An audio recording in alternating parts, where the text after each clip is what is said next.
In this video, you'll learn how to think about customer experience content strategy and learn the 3 kinds of content that move customers from one end of the journey at customer acquisition all the way through to customer lifetime value.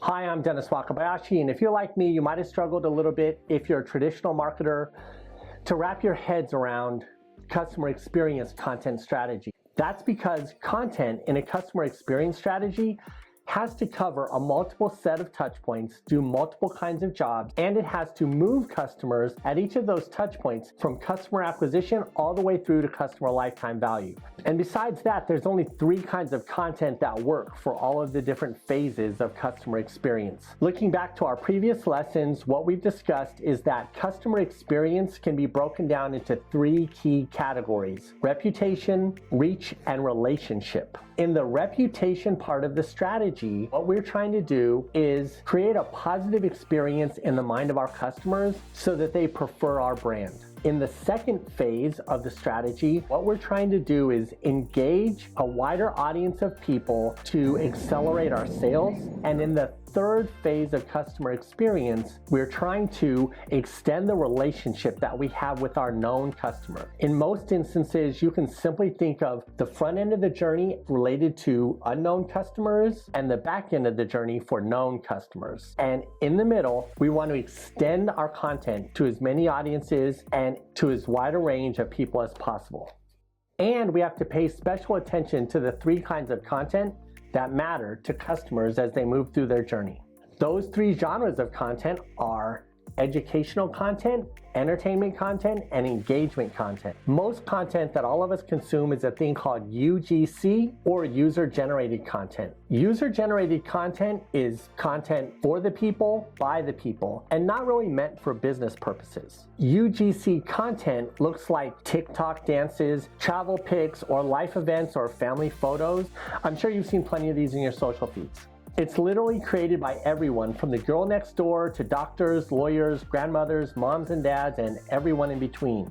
And this is why I encourage people to focus on 3 kinds of business content for CX: educational content, entertainment content, and engagement content. These are the 3 kinds of content that matter to your CX. Let's break down each of these genres of content so that you know what they are and how to use them. The first kind of content is educational content. Educational content has 2 components. I want to stop there and just pause. Let's soak that in. Moment of meditation, if you will. Education content has 2 pieces to it. The first piece is the new information. We give an audience a piece of new information. And the second piece of educational content is the action that the audience can take with this new knowledge. If we don't marry the new information with a call to action to use the knowledge, then it's not considered educational content. It's really just an announcement or another kind of UGC. Then we have entertainment content. Entertainment content should specifically be used to evoke emotion. The best example of these are these furry little cute animal pictures that people love to share. They make us happy inside. They give us a release of endorphins. These are perfect examples of pure entertainment content, and what's great about them is they appeal to a very wide audience. And finally, if you've ever been at a sporting event and texted to enter a game while you're at the stadium, or you followed a cool social media account like Wendy's, or maybe you've engaged with customer care on a social media channel, these 3 are fantastic examples of engagement content. Engagement content is designed, or should be designed, to create a conversation between you and the customer. All right, with all that said, there are some watch outs. I want to talk a little bit about cancel culture. Cancel culture happens when you switch lanes or you ride in the center of the lanes. What do I mean by that? Educational content, entertainment content, engagement content. Think of those as 3 lanes. The more you stay in these lanes, the more effective you will be at creating content for customer experience that moves customers from the journey from acquisition to customer lifetime value. Where a lot of people get in trouble is they switch lanes or they ride in the center of the lane. No shade on Sarah McLachlan, but she did a campaign that had puppies and calls to action that sort of rode the fence between entertainment content and educational content. And while she may have reached her audience quite well, it reached a lot of other audiences, and this is the kind of conversation that the rest of the internet was having about Sarah McLachlan. Why did this happen? It was because she didn't stay in a lane of either educational content or entertainment content. When you mix the two, you have a large possibility of being canceled. On the other hand, that's where going viral comes from, so it can be done. I think my word of caution is, if you're gonna do this, if you're gonna mix up a bunch of different kinds of content, try to create this thing called edutainment, just ask yourself, does this appeal to my audience?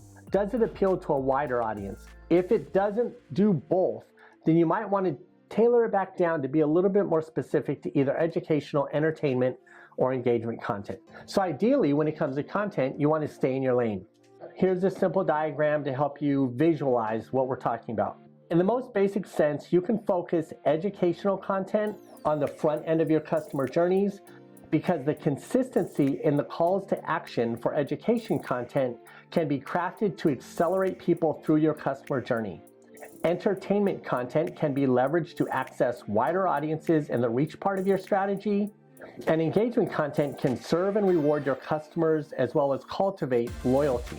So the main idea is to educate your customers or your marketplace.